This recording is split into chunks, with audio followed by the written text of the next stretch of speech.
so golden. What you got, you're the golden child. I see forever between you and me, forever between us.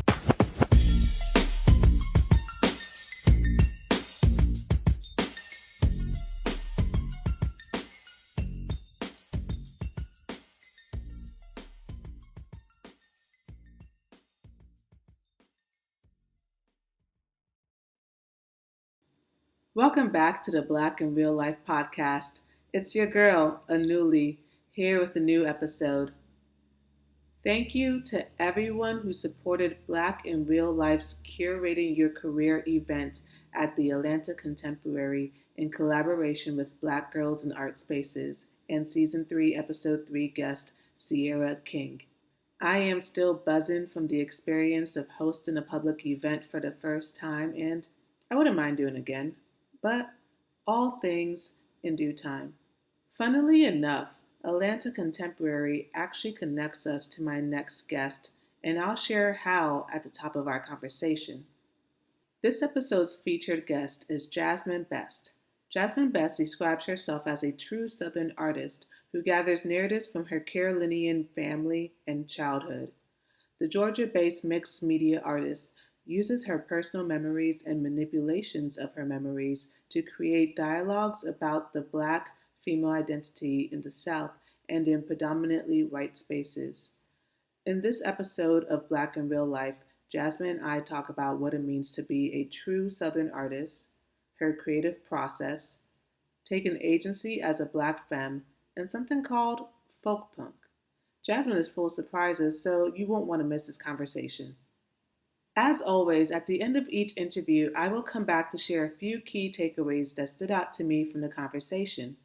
These takeaways will be supplemented with research from both academic and non-academic sources to add further context to the subjects that were brought up in the interview portion.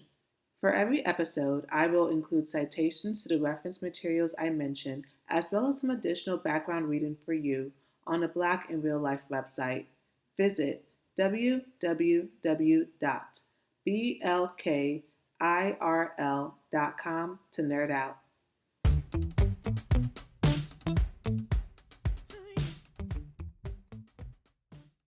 And just to give listeners some context about how we first met, because we first met in person before I reached out to you for this podcast, and we met at a holiday market at Atlanta Contemporary, and I bought 2 of your prints, and you kindly gifted me with one of your soft sculptures as well. I have the prints framed in my bathroom, and I have this soft sculpture like on my bed with like my pillows. So I always think of it every day as I like put my bed together, and then the soft sculpture is right there in the middle. I was actually immediately drawn to your work because I appreciated the way you work across different mediums. So I'm really excited to talk to you more about you, like who you are, and your creative process as well. But I want to start with a question that's really, I think, will ground a lot about you, which is, where do you call home? I call the southeast of the United States my home. I currently live in Athens, Georgia, but I've lived in North Carolina, South Carolina, Georgia, Florida, Tennessee, and so I call just the general southeast my home. If I really had to be picky, I'd say I'm a Carolina girl, but it'd be hard to make me choose between South and North Carolina. Got you. Is it all kind of symbolically the same to you? Like as far as like in the place that they have in your heart? As far as where they are in my heart, I think there's different things I love about each of those states or cities that I've lived in. I think for me, South and North Carolina are the states I've spent the most time in. And so I feel like both those places fully shaped who I am. Which makes sense because on your site, and I'll reference, your site, your social, of course, I got to do my research. You describe yourself as a true Southern artist. So what does that mean to you to be a true Southern artist, and how does the South inform your creative process? I started identifying myself as a true Southern artist a handful of years back, maybe 5 years minimum, when I would go to different art events. There was kind of this uptick in work or exhibitions that were framed as like Southern shows or shows with all Southern artists. And when I would go to these shows, I would kind of disagree with some of these artists kind of referencing themselves as Southern artists, the way they would do it. A lot of them would be kind of like slow to or reluctant to acknowledge the long-lasting legacy of slavery. It wouldn't be something that they would say related to their work or practice whatsoever. And that's literally what defines what makes Below the Dixon Line. So I kind of was like, oh, it doesn't really make sense to me. And then there are some artists who like aren't even from the South, who I would consider a Southern artist, or aren't even from the States, who now live in the South, who I would consider a Southern artist. And so it became important to me to identify myself as a Southern artist because I feel like when people look at my work, they can tell that about my work. And also, it feels like something that has kind of been poo-pooed in a way contemporarily.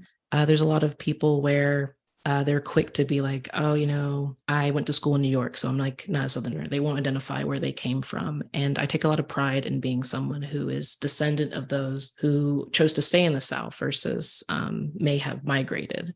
So for you, that qualifier of truth, is that both like location informed and also like history informed? Like the artist has to have like a understanding, or at least an acknowledgement of why these certain states make up the South and like the history behind that. I think the history has to be acknowledged.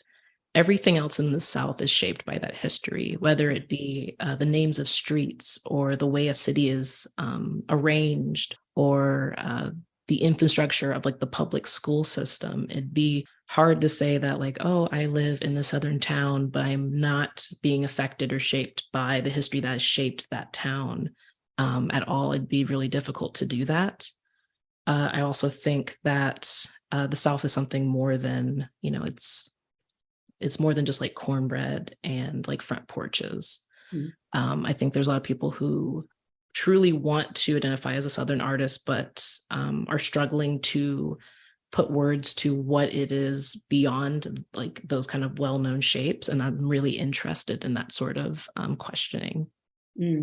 What are some questions then you ask yourself as you begin a piece? And do you always begin a piece thinking like, I have to represent for the South? Or is it just because you are the artist that it will automatically represent for the South?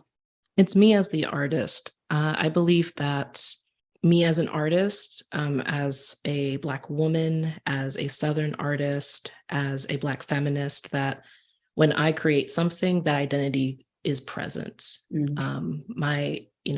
If a work I'm making, I may not seek out to make a political piece, but because my identity in existence is political, it becomes socially political. I don't try to actively push a specific thought when it comes to identity-based. I know that my presence completely alters the work to reflect that. How do you feel about that? Because sometimes, you know, as a Black woman, like you said, anything we do is politicized, but do you like always appreciate having that onus kind of put on your outputs, like to be representative of something? Sometimes that can be like a good thing, or sometimes that can be a pressure associated with like, sometimes I just want to create the thing I like. It's not like trying to say a bigger thing that people put on. I see this a lot with like younger artists, or maybe artists who are in like undergraduate programs. I know I grappled with this for a time where as a Black artist, you see like some of the work around you from other Black artists, whether they're artists you look up to or your peers, where it definitely feels like you should be making work that fights for some sort of Black cause or Black rights, or is the work Black enough? Am I talking to that? But I had an instructor a long time ago who like kind of pulled me aside and was like, your work's very personal, and I think it's strongest when it's personal. And they were like, there are Black artists who make abstract work. There are Black artists who make narrative pieces. There are Black artists who, you know, they are interested in talking about environmentalism or et cetera. They make this work without thinking like, is the work Black enough? Is the work doing this? And it really started to click with me that I could just make work for myself, because that's who I make work for. Like, even if I wasn't a professional artist, I would just be making things. They would just be filling up my home instead of being out in the world. But I make work for myself, and it could be something that I want to process a thought about, or it could be a history I'm interested in, or a story I'm interested, or a personal story. And if there is this other element to it, because that's who I am, then that part can talk to people whether I expect it to or not, because people are going to have different dialogues with my work based off where they're at. So my identity is present in work, but other people's identities are present in how they interact with me or interact with my work. And there's nothing I can do about what they bring. And so when I'm making a piece, there is only but so much I can do to keep myself in it. And so I don't necessarily worry about this kind of pressure that I feel like a lot of younger Black artists feel to make the work Black or not. I think what really solidified that for me was I saw this piece by Tamika Norris, this incredible like visual performance artist who they made a piece where they were recreating a work from was it Maria Abramovich?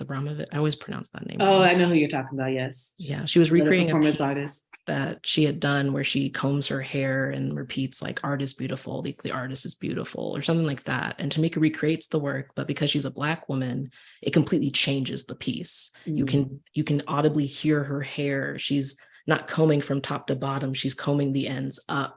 Like the way she's moving, even though on paper it's the same piece, Tamika's presence completely alters it. And it's like that for me made me think like Tamika's not doing anything different. She's not pushing anything, but her presence is enough to alter the meaning of the piece. That is a really profound metaphor because it gives a strong visual to what you're expressing here. One thing you said that like kind of struck something in me was that even if you weren't an artist, you would still be making things as part of your day-to-day life. When did you feel or first feel comfortable referring to yourself as an artist?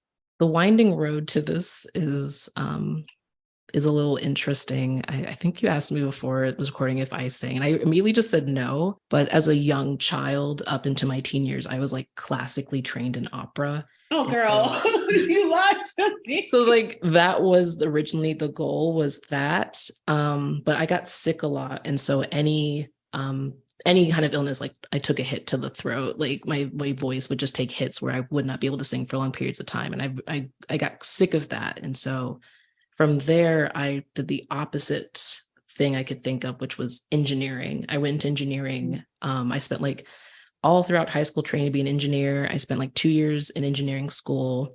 And then I left to become an artist, to become an art student. I left for art school. And when I was in art school, I think I imagined myself going down this path of maybe working in animation commercially or graphic design work and get a design job. And that would be what I did. But over the time doing that, I started making textile works and video works that were more like personalized.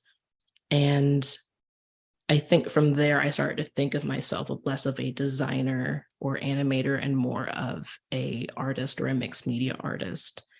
And I've kind of always like jokingly tell people that I accidentally became an artist. I think out of art school, I kept making things and was just making them. They were just taking up space. And someone was like, you should like share some of this. You should put this somewhere. And like a lot of artists early on, I was like, oh, I'll put it in like a local wine bar or something like that.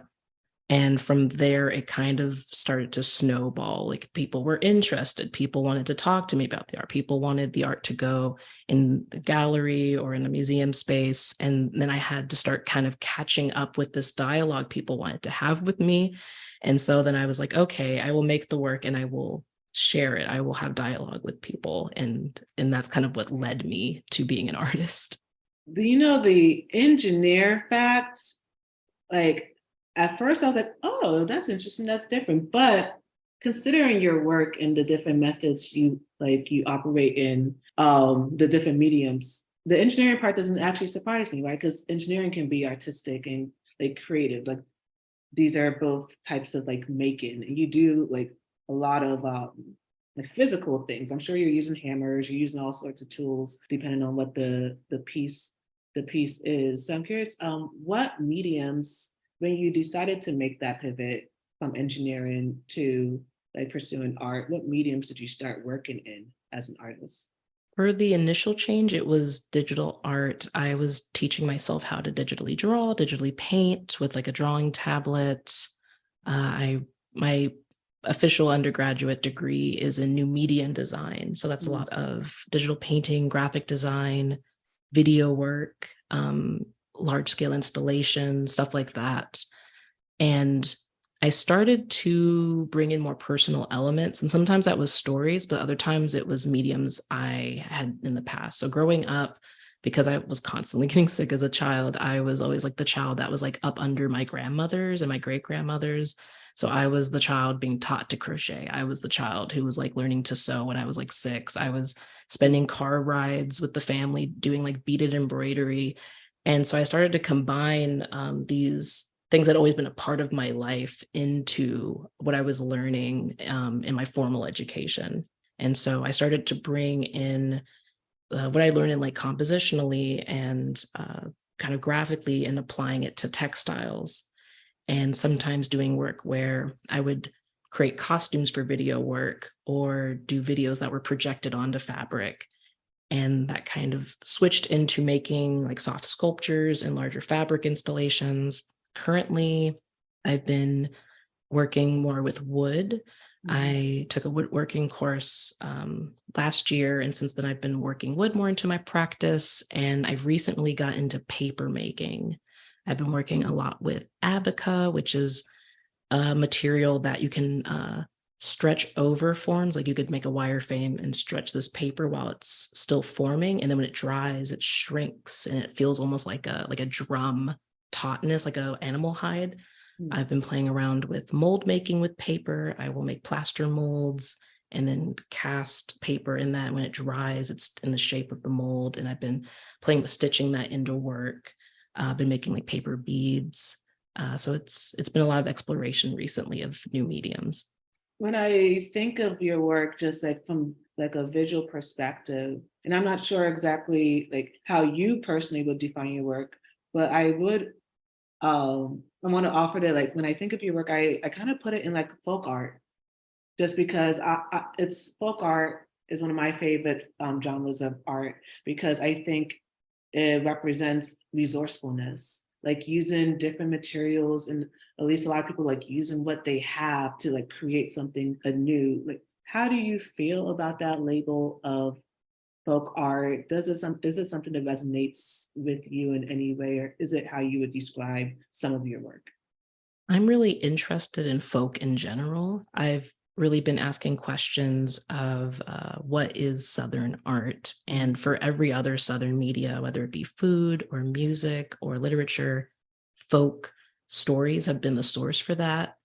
And I think the same could be said for Southern contemporary art. So I've been investigating folk storytelling or that oral tradition through visuals, especially in my most recent work. I've been translating stories, folk stories into a visual medium. And though I'm not necessarily what people would normally consider folk or outsider art, I do think that there is somewhere in that journey between folk oral storytelling and what contemporary Southern art is. I think that is on that path. But I am very interested in the sort of assemblage that people kind of think of when they think of folk art. And another thing that kind of struck me is the way in your bio you say, and I'm just going to read the excerpt.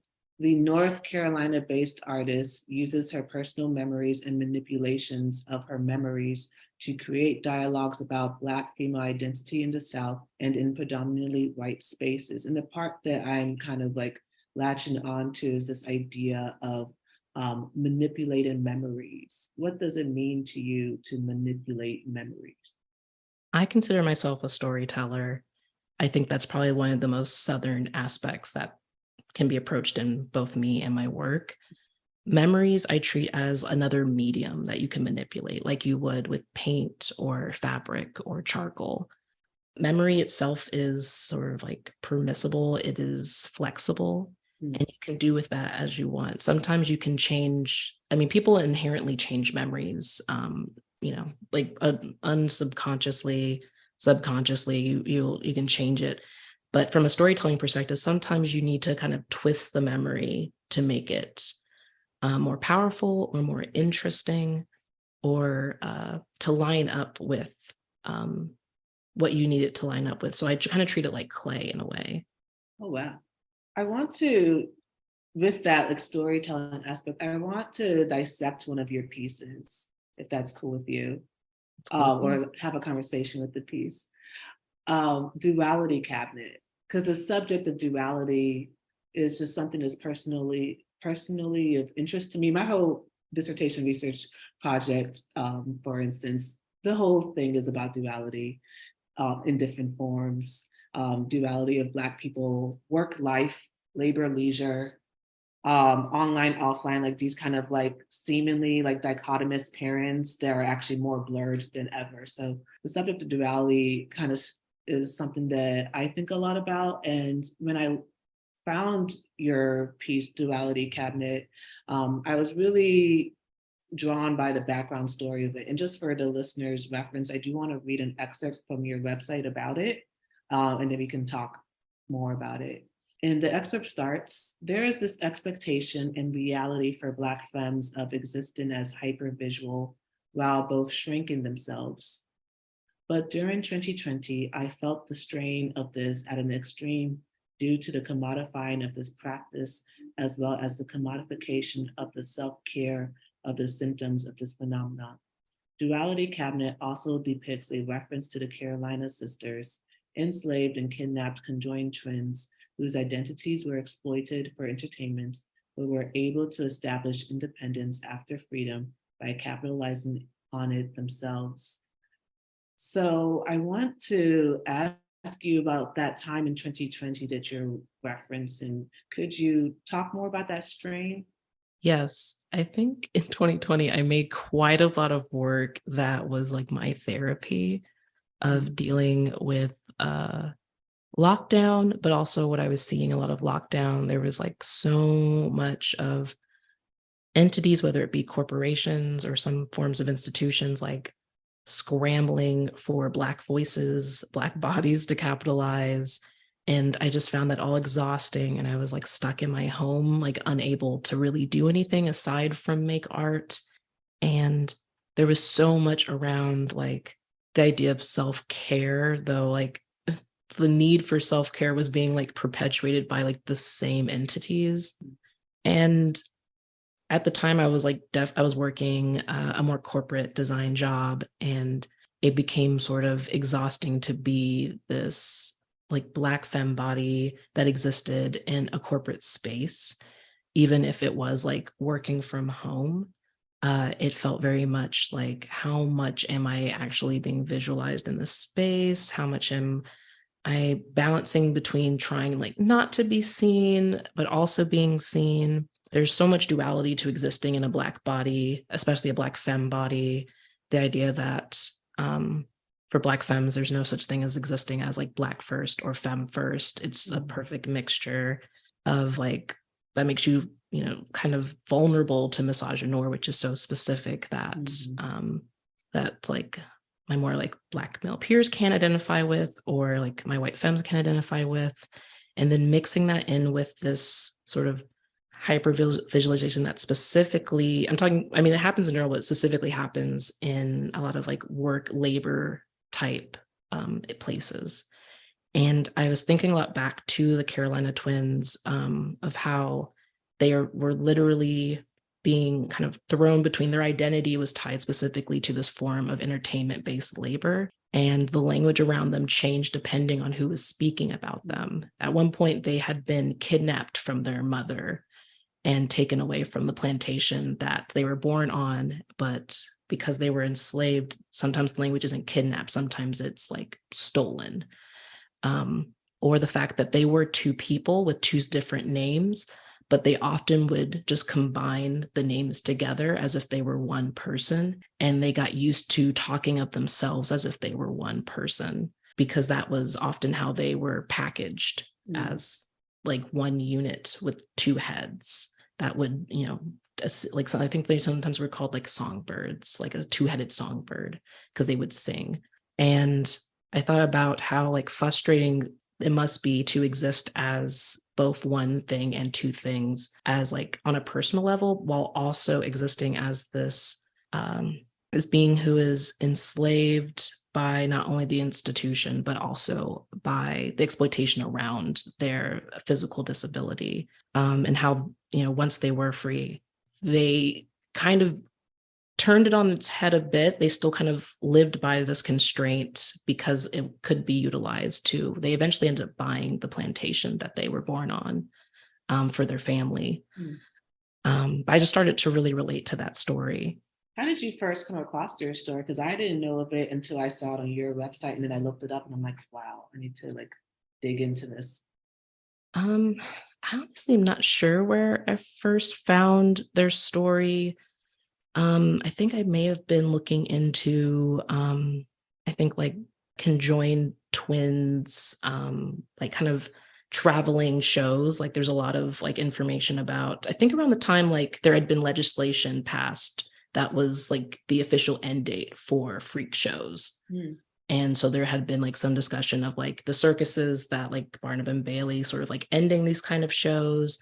And there had been discussion of like some of the people who had worked under these sort of shows, like what kind of work would they do now that that sort of thing was over, if they, how they felt now that that kind of era of those with different bodies or like now not. So I think that might have led to me looking down that path.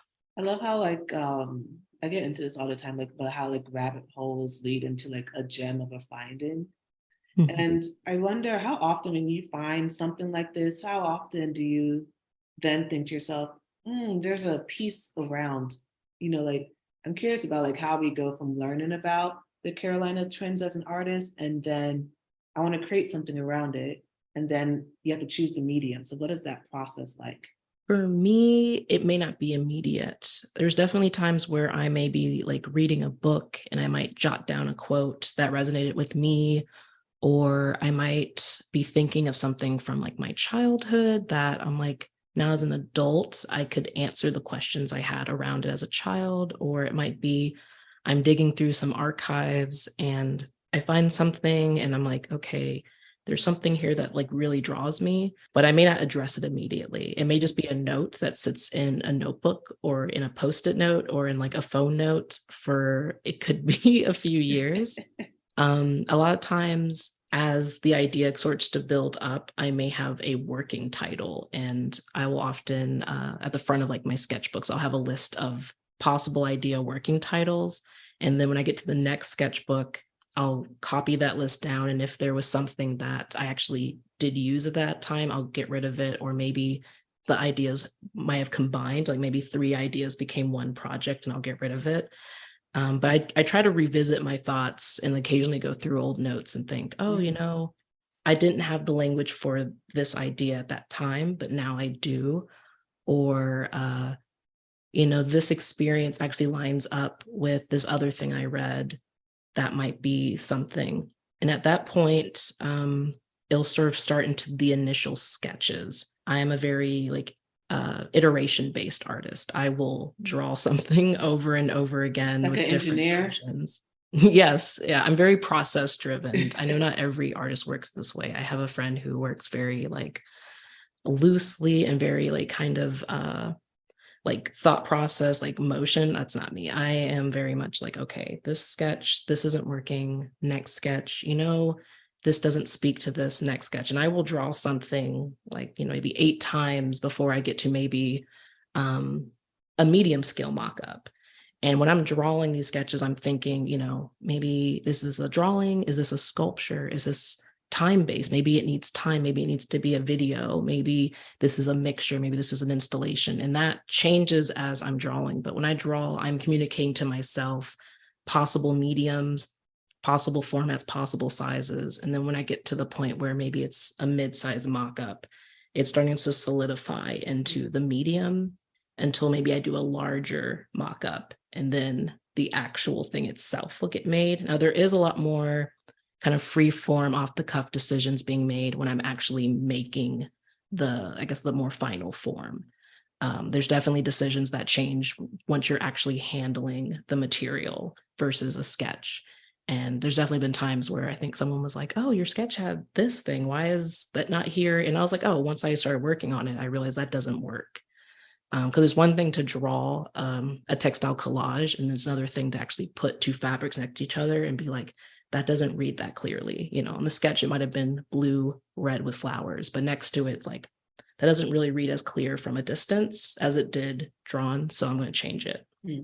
How did you land on even just the concept of like duality cabinet, and then it's like a physical cabinet as the piece? I remember all of the little sketches I did. I did far more sketches of it than I thought, though a lot of the sketches, when I went back and looked at it, hadn't changed too much in concept. I was thinking a lot of like a body that was kind of being shoved in a smaller place. I wanted that feeling of, like in Alice in Wonderland, she grows too big for the house kind of thing. I see that. Like a body that's just have been shoved into something smaller, or it had grown too big for it. And so I was thinking of that. I was thinking of cabinets of curiosity, or is it curiosity cabinets where you would put, knickknacks or scientific specimens for display, a sort of commodification.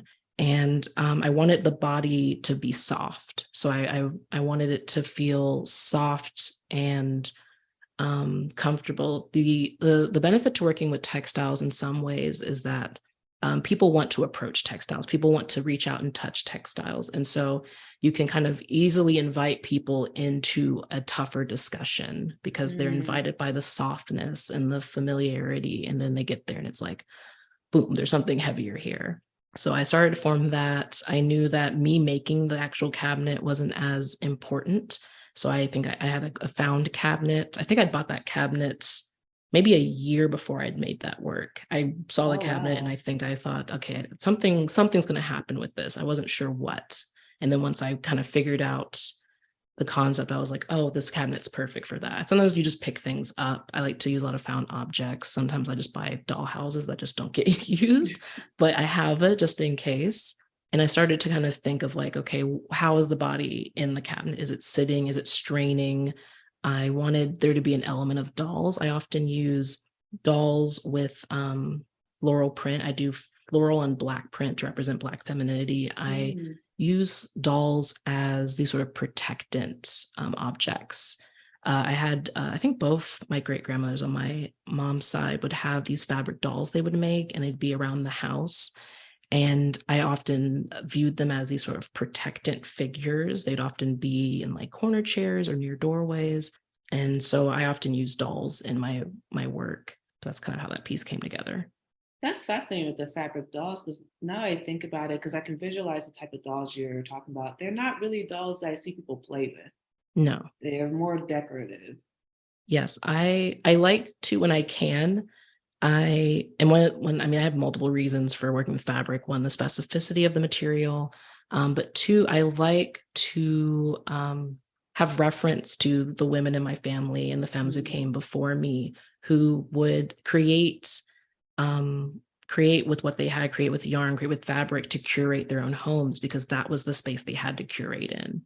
And I like to nod to what they were doing, but put it in a gallery space, a space they never dreamed the sort of skill set that they passed on to me would be present in. And so when I think about these dolls they created were not play dolls. These were dolls that they made when they had free time to decorate their home or protect their home. At least by the time I met these women, there was probably a time where those dolls had been playthings for loved ones. But by the time I interacted with my great grandmother's, store-bought toy like dolls were what was given to me, but the cloth dolls what were used to curate their spaces. Another thing about the Carolina sisters that, we've been talking about this a bit, but like the fact that they commodify themselves ultimately almost as like a way of exercising their own agency to an extent, but that whole idea and their whole story actually reminds me a lot about Sojourner Truth. and her quote of selling the shadows or the shallow to support the substance.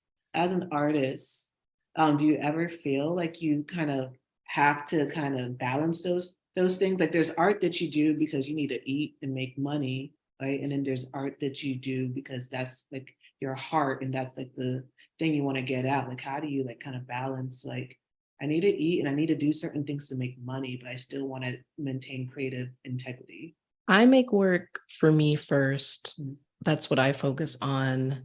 When I think of like what I like sell, like I open to sell originals, but I do care about, who are these collectors? What do they want? I think a lot of Black artists think about, are these collectors who just want Black art because it's trendy or it makes them look a certain way, or are they interested in like really investing in Black contemporary artists? When I sell like prints or things like that, not everything that I make is going to be a print. I consider, does this translate well to a print? But I make the work first, and then afterwards, I think, can this be something that produces money or not? But I try not to think, oh, am I making this thing? Will it make money? I can't do that. It'll ruin the work. It'll ruin my work practice. For me, it's my research, my thought process, making, and then after that, it's like, okay, what can be done with this? Is there passive income that could be done with this? Is there active? Is there workshops I can do? Is there is there a talk here or a lecture that could be someone could pay me to do with this? But that's more of the second tier thought. Mm. Do you currently feel that you have access to the resources you need to do the work that you want to do? I'm currently enrolled in an MFA program, so I do have access to like the studio space and the physical studios that I need currently. Before this, I had more of a home studio, and I paid for my art practice using like a day design job. So that was like another way of doing that. I know most artists I know have a day job of some sort, whether it's in the design or art field or not. I mean, I could always use more resources. I don't think there's a single artist that's just like, nope, I'm done with resources. But there could always be more funding for the arts, especially for Black artists and Black femme artists. Do you feel free? Like, do you feel free? I feel free. I think that changes day to day. I think there's days where I feel like I am the hope of the femmes before me, and I feel like they are happy and that I am answering their call, and I am the embodiment of what they would hope for someone in my place in the generation. And then there's other days where I feel like I am still working to break old habits of shrinking myself and wondering what that would look like to never have that fear again. When do you feel most like yourself then? I think I feel most like myself when I am making. I believe in the idea of like of creating art is prayer. That is probably the closest I will get myself to sitting down and meditating when I am making. That is my most meditative safe. That is my most personal space. Like I've always been someone who has, and I think it's because I was like an only child for a very long time before I had siblings. I've always been someone who's very comfortable, like in my own head, and I've always been kind of happy with myself.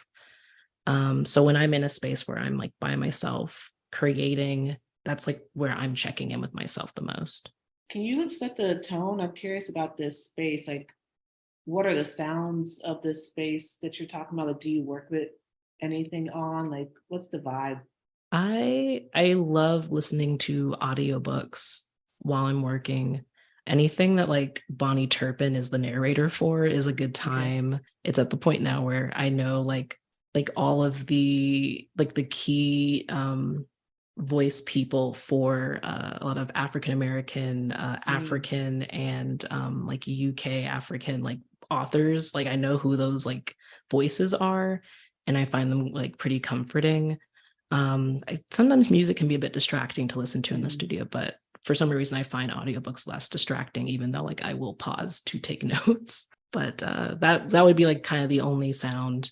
You know what's funny? I saw a post that you had on Instagram about Duality Cabinet, and you're talking about the piece, and you said, someday I will finish Black Buck by Mateo Escaripor, and or The Other Black Girl by Zakia Dalila Harris, but today is not that day. And those are actually two books I listen to as audiobooks, and they are both about like Black people in these corporate spaces. Did you read those books or did you listen to those as audiobooks? I listened to them as audiobooks, and I have still yet to finish either. I Black Book is long.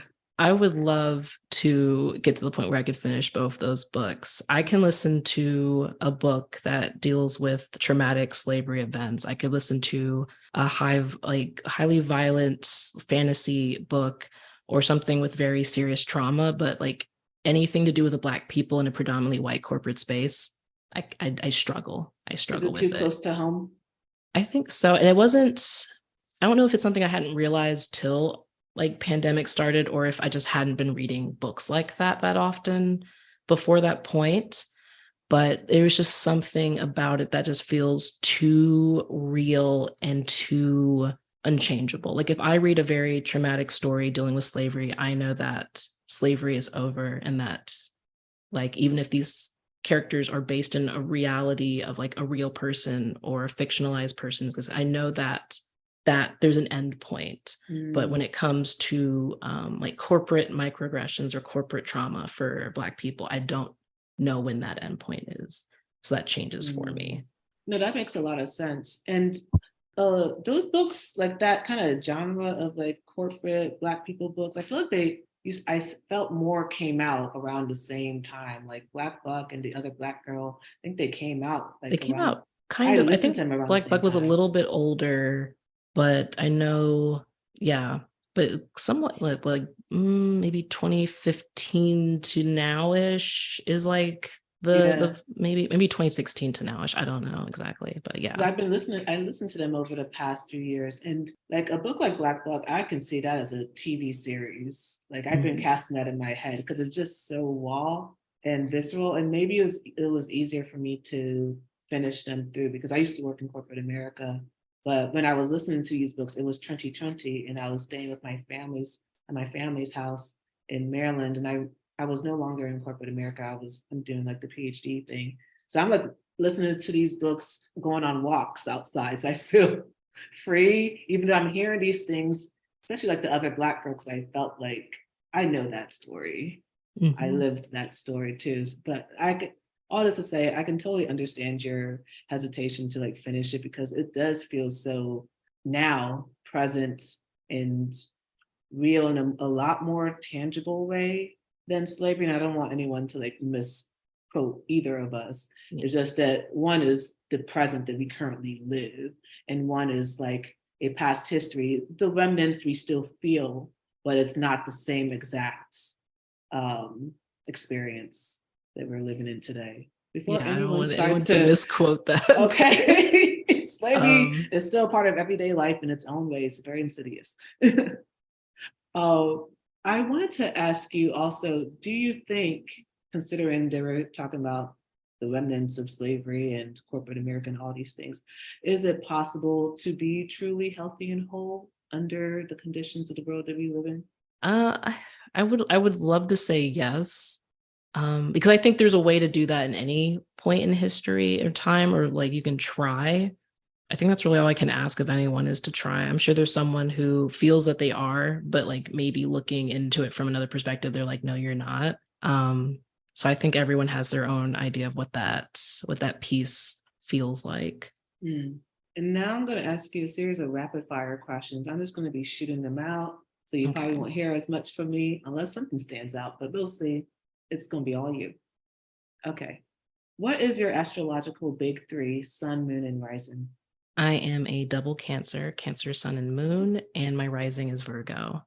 I knew there was a Virgo in your chart. When you said that, like the process for drawing each piece out, like step by step, I was like, there's an earth sign in her. I'm a Virgo. There's an earth sign in her somewhere. Okay. That's my last time interrupting. Are you an extrovert, introvert, or ambivert? Introvert. What color have you been drawn to lately? That's a tough one. Maybe greens. What do you do for fun? Do I do for fun? Lately it's been a lot of like TikTok. That counts. What do you collect? As someone who works a lot in textiles, I feel like I collect a lot of fabric, but aside from that, I'm actually not big on collecting things. I like to kind of keep my belongings as minimal as I can. Unless it's buying like random doll houses for potential pieces of art. If it's okay, I consider art practice stuff, not collecting. That's materials. Material medium collecting, I think, is different than like I don't have a lot of personal home collecting. As a child, I collected porcelain dolls, but I haven't done that in a very long time. That's fair. That's fair. What are you reading? Am I reading? I just finished this book, Family. I don't remember the author. And I think I was reading, what was it? Sweet Low Rhythm, I think is what it was called. Don't remember the author. I'm going to have to look them up. What are you watching? I mostly just watch stuff on YouTube. As far as like shows go, I think I started watching a period piece from PBS that existed like years ago called like Pole Dark or something like that. What are you watching on YouTube? What do I watch on YouTube? Okay. I watch a lot of weird random things on YouTube. During the pandemic, I got really into animatronic and theme park history, like historian videos, and into like Broadway history videos.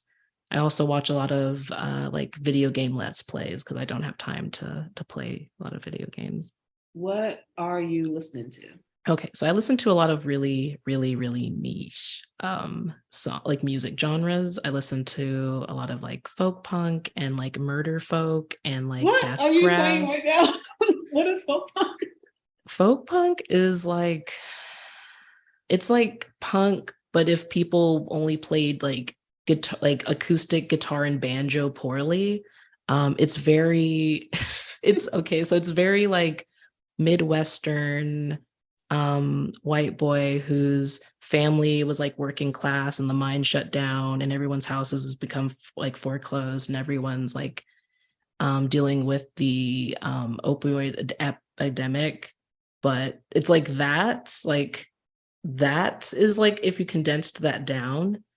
Murder Folk and Deathgrass is like blues inspired, folk music inspired, kind of like where Tom Waits would have continued.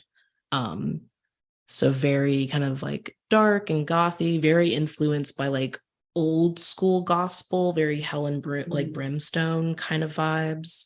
But that's kind of what I normally listen to. Your description of folk pop sounds like a prelude to Footloose. Like that town. I'm giving you a moment to compose myself because I gotta look this up when I finish talking to you. What are some of your favorite apps? Favorite apps? Yeah, on your phone. Apps. My phone. Appetizers too, if you want, but apps on your phone. I have favorite apps. I feel like on my phone, it's just like TikTok and like webtoons. On my tablet, I mean, most artists at this point, I think, have like Procreate on their tablet to draw with. I was like one of the early adopters to Procreate, but it's still a really great drawing tool. Any favorite websites? I feel like we don't have favorite websites anymore. I feel like the internet is like, I feel like a cowboy where the Wild West is ended. Like the internet's very like sad now. It used to be the Wild West and anything goes. And now it's very much like websites are dying and like you can't Google search things well anymore. So I don't know if I have a favorite website aside from like just like YouTube. Yeah, to that point now it's more like people have favorite pages on Instagram. Yeah, it's not like everyone has a weird secret blog that their friends check. It's not. I'm trying to bring blogging back, honestly. I miss it. I kind of wish they would. But yeah, the internet's not as exciting and fun anymore. I started a blog on my personal website called the Anuli. I need to like post more often, but I like the idea of blogs because it's like your home online that people can come and visit instead of like the randomly people might see you as they endlessly scroll. So my fun fact about me, I used to run a somewhat popular goth blog. It was specifically aimed towards goths of color. Oh. It was somewhat like popular. I used to like be part of a whole like goth blogging community. I'd been asked to write for like Afropunk before like Afropunk got big, like back when it was more community driven. Mm. But I did that for years, and then just like one day it was like I can't keep this up. Now I have to ask you, I don't know if you saw going through social media some time ago, maybe a few months ago, this basically turned out to be an AI generated image of like Black punk women. Yeah, I saw that. And then that was like going around and people are like, people thought it was real, but then you look at the hands and you like, The the hands were hands off. always tell. I guess I'm curious about like what you felt about that. I mean, the photos felt real because it felt like I'd seen them before. Mm. I remember like when around the time I had the blog, it was a lot of alt Black people were trying to find each other, like back in like the message board days of afropunk.com, where like I remember having friends then, or like having like met people through this online space because we couldn't all be at the same like goth bars or like punk shows together. And like people, we were like sharing images of ourselves. I remember there was a time where if you typed in like Black goth, like images of me showed up, because I Like on remember someone like Pinterest? messaging me being like, these showed up. They don't anymore, but they used to Mhm. be the case. But I remember like we were all sharing images of each other, of like, and seeing ourselves, or like old school like punks would be like, yeah, and like I was there, like this is what, like we've always been there. I love now like when I see the alt the alternative like Black girls on TikTok, like really like being free to like express themselves Mhm. and knowing that they're not the only one, because there's not like another one for miles. Like I love that like they can easily find them each other.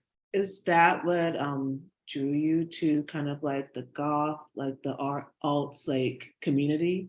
I think originally it was more of a rejection of things. So I already knew I did not fit the European beauty standard where I grew up. So I was like, and I have no desire to meet that standard. So I was like, okay, I'm already rejecting that. But the alternative was like these other beauty standards that are also placed on Black women. I think like Dr. Tressie McMillan has like a great essay on this, how like Mhm.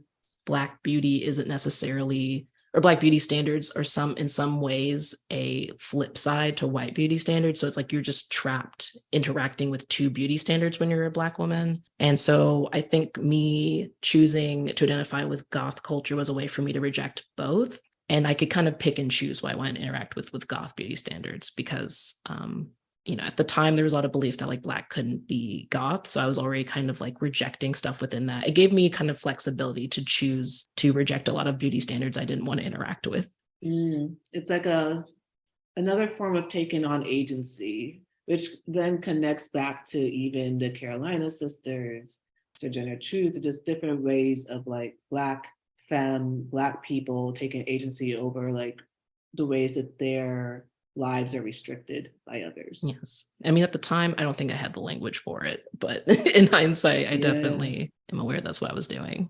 It's interesting the ways that our inner children manifest in our adult lives.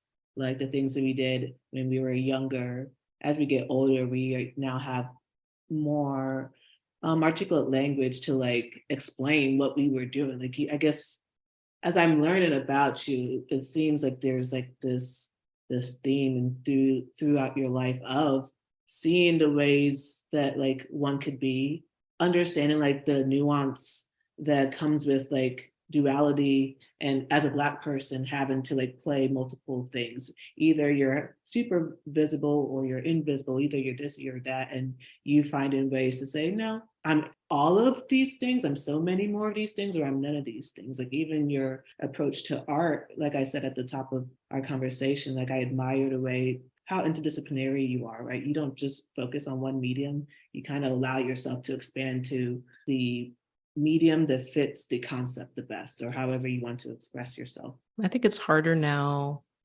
for artists to necessarily not be interdisciplinary. I think that reflects in different programs around the world, that there's now programs that are being more open to being interdisciplinary, because they kind of have to. It's kind of hard to just stick to one medium now. Mm. Well, thank you so much for your time. I feel like I have So many things I can ask you or talk to you about. I find you a very fascinating person. So I do appreciate your time in the conversation too. Well, thank you for having me. This has been a lot of fun. This has been some great conversations.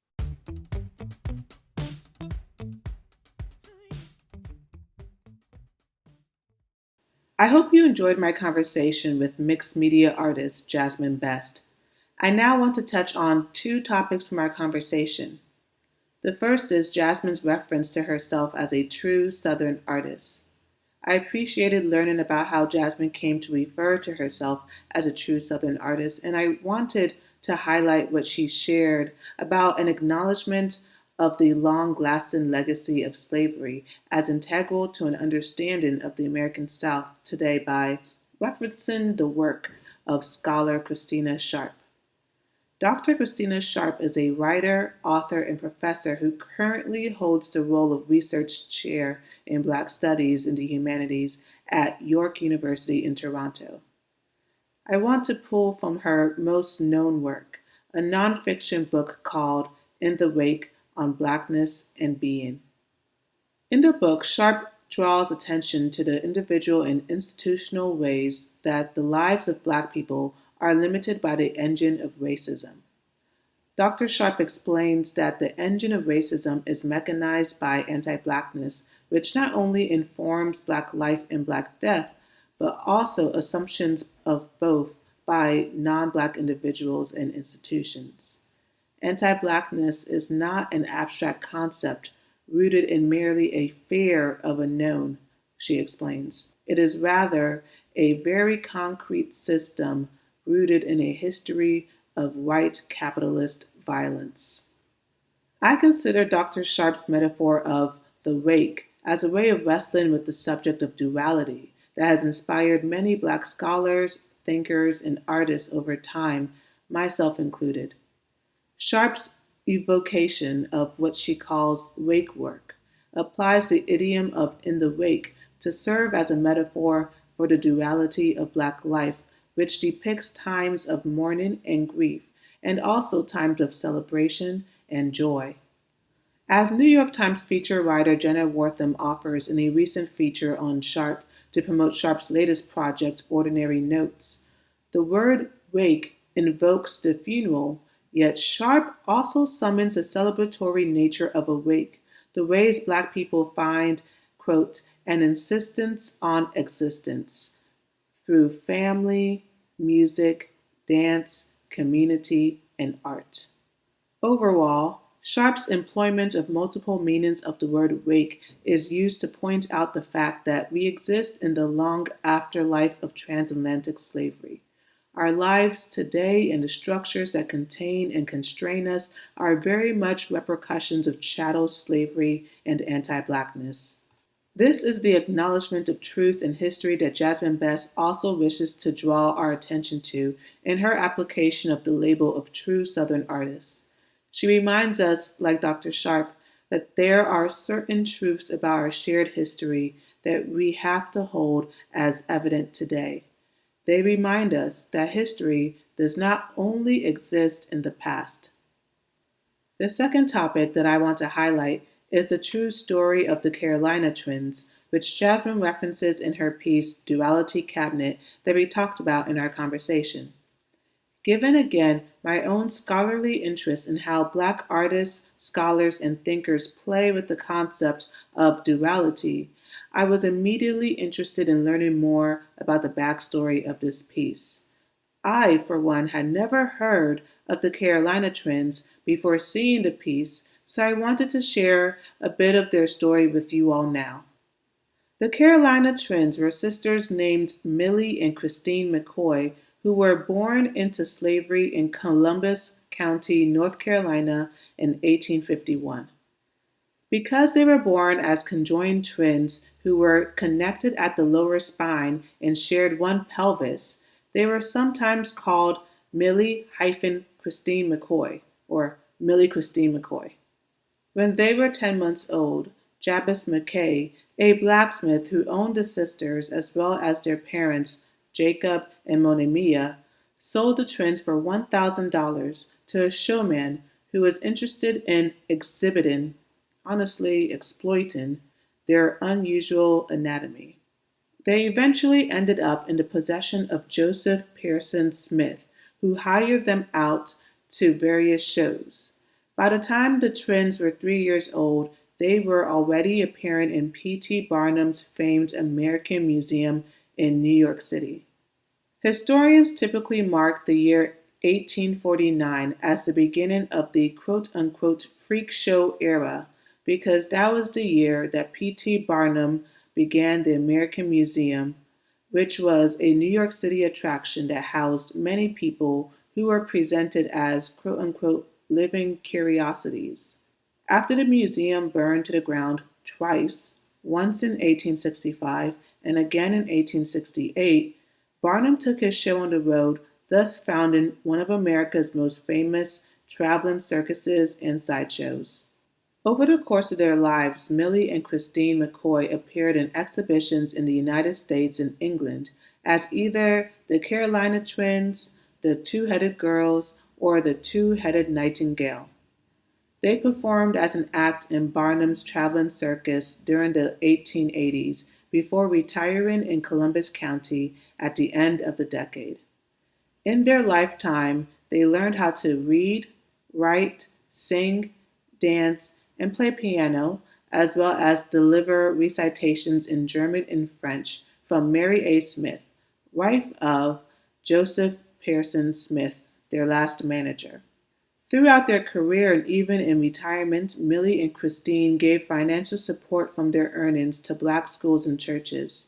Millie died of tuberculosis in October 1912 at the age of 61. Doctors gave Christine morphine to help her end her life, with Christine dying approximately 17 hours after her sister Millie, according to some accounts.